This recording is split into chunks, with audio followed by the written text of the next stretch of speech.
안녕하세요. 항상 여러분의 성공 투자를 위해서 노력하고 있는 업TV의 최은아입니다.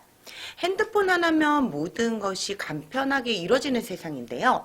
그래서 오늘의 기업 Q&A에서는 모바일 플랫폼 전문 기업을 한 가지 가지고 나왔습니다. 바로 케어랩스라는 회사인데요. 질문을 통해 한번 자세히 살펴보도록 하겠습니다. 질문 보시기 전에 구독과 좋아요 그리고 알람 설정까지 꼭 눌러주세요. 케어랩스는 어떤 회사인가요? 설명 좀 해주세요. 케어랩스는 모바일 플랫폼 전문 기업으로서 헬스케어 미디어 및 솔루션, 디지털 마케팅, 소셜 네트워크 사업을 영위하고 있어. 2020년 3분기 기준으로 헬스케어 미디어 35.58%, 그리고 헬스케어 솔루션이 17.23%, 디지털 마케팅 42.17%, 부동산 임대 등의 기타 사업이 0.32%로 매출액이 구성이 되어 있어.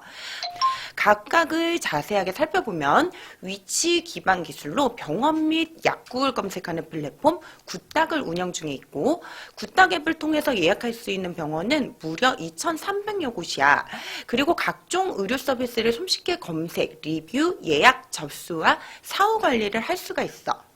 바비톡은 성형시장의 정보 비대칭을 해소하는 국내 1위 성형정보 플랫폼으로서 고객들이 병원에 상담을 요청하면 한 건당 약 3만 원의 매출이 발생하는 구조로 운영이 되고 있고, 현재는 유저 확대 전략에 집중하고 있으나 장기적으로는 배너 광고 등을 수익원으로 다각화할 예정이야.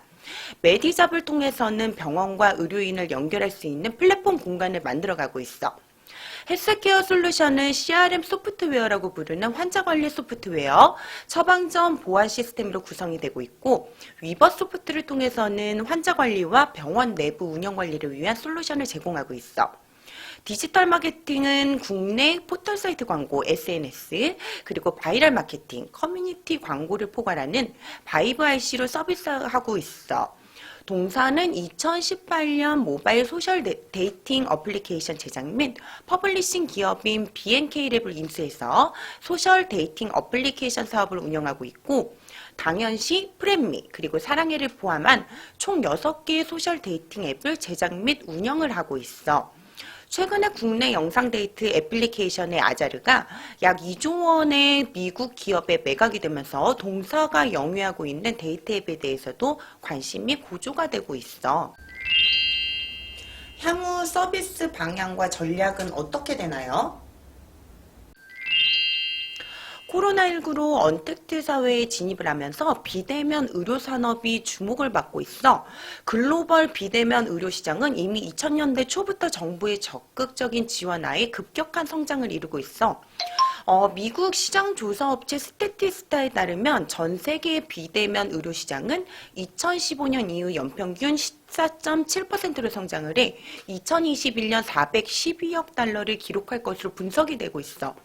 또한 미국의 경우 현재 전체 병원의 50% 이상이 비대면 의료를 진행하고 있고, 적극적인 산업 육성 행보를 보이고 있지만 국내는 아직 법적인 문제로 시행이 되지 못하고 있어.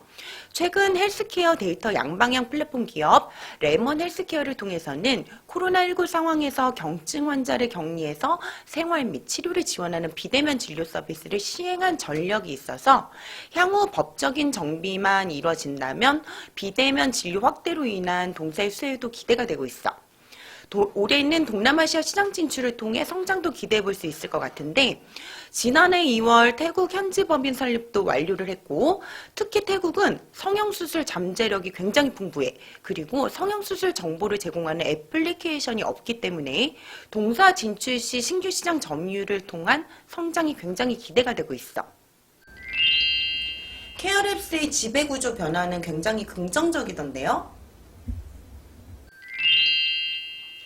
케어랩스의 현대 최대 주주는 미국 IT 기업 PSI 인터내셔널로 지난해 10월 CT랩스로 사명을 변경한 데일리 블록체인의 유상증자 참여와 CB 인수를 통해서 최대 주주에 올라섰어.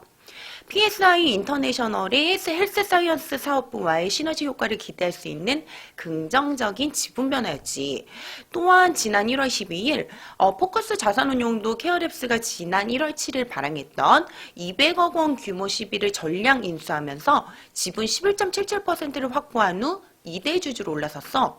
이는 동사의 할인 요인으로 작용했던 대주주인 옐로우모바일과의 연결고리를 변경하는 것으로 최근 경영 악화로 인한 대주주 리스크가 상존했던 옐로우모바일과의 선을 긋는 변화라고 보여지고 있어.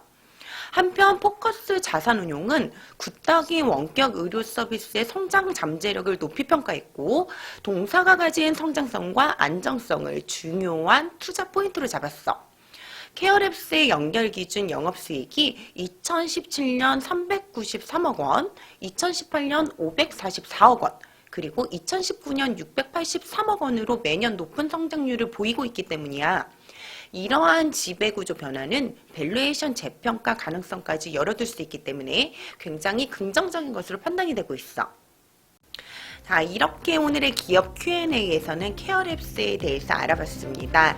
우리 여러분께 많은 도움이 되셨길 바라고요. 다음 시간에는 더욱더 알차고 좋은 내용으로 여러분들 찾아뵐게요. 그럼 오늘도 저희 업TV와 함께 성공 투자하세요.